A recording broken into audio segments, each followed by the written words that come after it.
अस्सलाम वालेकुम जी व्यूअर्स, कैसे हैं आप? उम्मीद है कि आप बिल्कुल ठीक-ठाक होंगे। मैं भी अल्लाह का शुक्र है बिल्कुल ठीक-ठाक हूँ। आज आप लोगों के साथ जो रेसिपी शेयर करने वाली हूँ, यकीनन मेरी बहनों को ये रेसिपी बड़ी ही पसंद आएगी। और आज हम बनाएंगे आलू की कतलियाँ, जो कि यूट्यूब पर इन्होंने धूम मचाई हुई है और इतनी खाने वाले वाकई इसकी तारीफ़ करेंगे। तो आप इसे झटपट से 10 से 15 मिनट में आराम से बना सकते हैं। अगर आपके घर आलू मौजूद हैं तो ये आसान सी रेसिपी आपके लिए है। तो हमने बाकी चीज़ों की कटिंग करके रख ली है, जिसमें सब्ज़ मिर्चें हैं, प्याज है और एक अदद बड़े साइज़ का टमाटर है। इसकी भी हमने कटिंग कर ली है। अब मैं आपको सिखाऊंगी आलू की कटिंग। तो इन सारी चीज़ों को चॉप करने के बाद जो है आलू को हमने किस तरीके से काटना है वो दिखाऊंगी।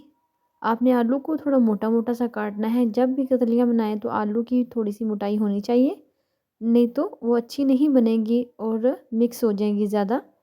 तो इस वजह से आलू को थोड़ा सा मोटा काटेंगे।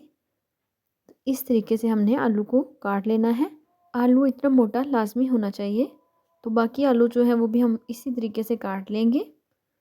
तो ये देखिए इनकी कटिंग मुकम्मल हो चुकी है। 10 से 12 अदद आप सब्ज़ मिर्चें भी ले सकते हैं, क्वांटिटी बढ़ा सकते हैं। लेकिन अब हम करेंगे आलू को वॉश। आलू को अच्छे तरीके से 2 पानी हमने वॉश कर लेना है, ताकि इसके अंदर जो स्टार्च है वो रिमूव हो जाए और आलू जो है वो बिल्कुल साफ़ हो जाए। इस तरीके से आलू जो है वो किसी भी बर्तन में बनाए जाएँ तो वो चिपकेंगे नहीं। आलू में स्टार्च ज़्यादा होने की वजह से ही आलू चिपकते हैं। ये देखिए हमने हाथों की मदद से अच्छे से इसे मल के साफ़ कर लिया है और पानी जो है इसका आप रिमूव कर देंगे। तो ये देखिए अब एक कटोरी हमने बर्तन है, इसके अंदर हमने इन कतलियों को बनाना है। उसमें हमने हाफ़ कप घी शामिल कर दिया है और उस घी में हमने ये सारी चीज़ें साथ ही शामिल कर देनी है, यानी कि सब्ज़ मिर्च, प्याज और टमाटर को हमने शामिल करके थोड़ी देर के लिए सौते करना है, ताकि जो टमाटर है वो भी नरम हो जाए और प्याज जो है वो भी सॉफ्ट हो जाए। इस वजह से सारी चीज़ों को थोड़ी देर के लिए फ्राई करेंगे। फ्राई करने के साथ ही इसमें हम ऐड करेंगे हाफ़ टी स्पून से भी कम ज़ीरा। इस टाइम पे आपने लाजमी शामिल करना है, इससे इसका जायका और ज़्यादा अच्छा होगा और खुशबू भी बहुत ही अच्छी आएगी। ज़ीरा डालने के बाद भी हम इसे थोड़ी देर के लिए फ्राई करेंगे। मुसलसल फ्राई करते हुए हमें 3 से 4 मिनट हो चुके हैं। अब हम इसमें शामिल करेंगे आलू, जो हमने वॉश करके रखे हुए थे। तो ये देखिए इस तरीके से हमने इसमें आलू शामिल कर दिए हैं। आलूओं को अच्छे से मिक्स करेंगे और इन सारी चीज़ों के साथ आलूओं को थोड़ी देर के लिए फ्राई कर लेंगे। ये इसके साथ ही सॉफ्ट होना शुरू हो जाएंगे। तो ये देखिए अच्छे से मिक्स करते हुए हम इसको इसी के साथ थोड़ी देर के लिए फ्राई करेंगे। अब हमने इनको 3 से 4 मिनट तक फ्राई कर लिया हुआ है। अब हमने इसमें 3 अदद सब्ज़ लाल मिर्च ऐड करेंगे, साबुत वाली। ये 3 अदद मिर्चों के साथ कलर भी बहुत अच्छा आएगा और इंशाल्लाह से टेस्ट भी बहुत ही अच्छा होगा। तो इसके साथ हमने थोड़ी देर के लिए इसको फ्राई करना है। तो आलू जो हैं वो इस टाइम पे ही तकरीबन 50% कुक हो जाते हैं। जैसे ही इन चीज़ों के साथ आलूओं को पकाया जाता है तो अब काफ़ी हद तक आलू जो हैं वो कुक हो चुके हैं। अब हम इसमें जिंजर गार्लिक का पेस्ट ऐड कर देंगे। पेस्ट फॉर्म में नहीं है, ये चॉप किए हुए बिल्कुल बारीक से चॉप किए हुए हैं। आप पेस्ट भी ऐड कर सकते हैं, लेकिन चॉप के साथ ज़्यादा अच्छा टेस्ट आएगा।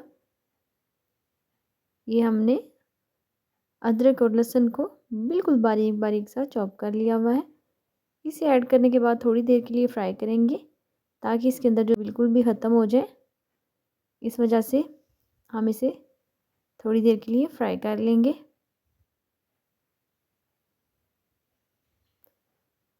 जैसे ही ये फ्राई होगा 1 मिनट बाद हम इसमें थोड़ा सा पानी ऐड करेंगे, ताकि लहसुन जो है वो जल ना जाए। अब मज़ीद इसे थोड़ा सा पानी डाल के हमने इसमें जो बाकी के स्पाइसेस हैं, बेसिक मसाले, वो ऐड कर देंगे, जिसमें नमक है टेस्ट के अकॉर्डिंग और हल्दी शामिल करेंगे हाफ़ टी स्पून। ये भी टेस्ट के अकॉर्डिंग आप जितना आपको पसंद है। लाल मिर्च टेस्ट के अकॉर्डिंग शामिल करेंगे। मैंने हाफ़ टी स्पून शामिल की है और 1 टेबलस्पून हमने इसमें सूखा धनिया पाउडर शामिल किया है। ये मसाले इसमें जाएंगे और इनको हमने अच्छे से इसमें भून लेना है। अब भुनाई हम अच्छे से करेंगे। टमाटर इतने सॉफ्ट हो चुके हैं कि टमाटर इसमें हो चुके हैं। अब हम इनको थोड़ी देर के लिए भून लेते हैं। जितनी देर तक घी सेपरेट नहीं होता उतनी देर तक हम इसको अच्छे से भूनेंगे। घी सेपरेट हो चुका है और इसकी भुनाई अच्छे से हो चुकी है। अब हम इसमें बिल्कुल थोड़ा सा कसूरी मेथी ऐड करेंगे। खुशबू और जायके के लिए ये बेहतरीन है। इंशाल्लाह से ये आलू की कतरियाँ आपके घर वाले इतनी पसंद करेंगे कि एक दफ़ा खाने के बाद आपसे दोबारा लाजमी फरमाइश करेंगे। एक तो ये सिंपल और सादा सी रेसिपी, दूसरा ये है कि बिल्कुल लो बजट में ये रेसिपी बन जाती है। जिस घर में आलू मौजूद हैं तो ये बाकी चीज़ें तो आराम से हर घर में अवेलेबल होती हैं। तो इस रेसिपी का आपने लाजमी ट्राई करना है। अब हम इसमें पानी शामिल करेंगे ताकि थोड़ी बहुत जो कसर है आलू में वो भी अच्छे से कुक हो जाएँ। तो हम इसमें हाफ़ कप पानी ऐड करेंगे। इससे पानी ज़्यादा ऐड नहीं करेंगे क्योंकि ऑलरेडी जो हमारे आलू हैं वो कुक हो चुके हैं। बस हमने जो थोड़ी बहुत कसर है उसको ख़त्म करना है और इसमें पानी ऐड करने के बाद हम इसको कवर कर देते हैं 4 से 5 मिनट के लिए। नमक इस टाइम पे सेट कर सकते हैं, कम हो तो डाल सकते हैं। 4 से 5 मिनट बाद हमने चेक किया तो थोड़ा सा इसमें भी पानी मौजूद था।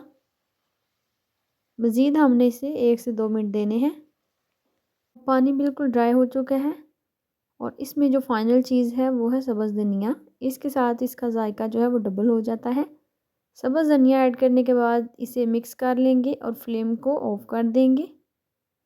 अब ये बनके बिल्कुल डन हो चुकी हैं। अगर आपको मेरी रेसिपी ज़रा सी भी पसंद आई हो तो प्लीज़ मेरे चैनल को सब्सक्राइब करें, लाइक करें और साथ ही लगे बेल के आइकन को दबा दें ताकि मेरी आने वाली हर नई वीडियो सबसे पहले आप तक पहुँचे। अल्लाह पाक सबके रिज़्क़ हलाल में बरकतें डाले। आमीन सुमा आमीन। मिलते हैं नेक्स्ट और अच्छी सी रेसिपी के साथ। अल्लाह।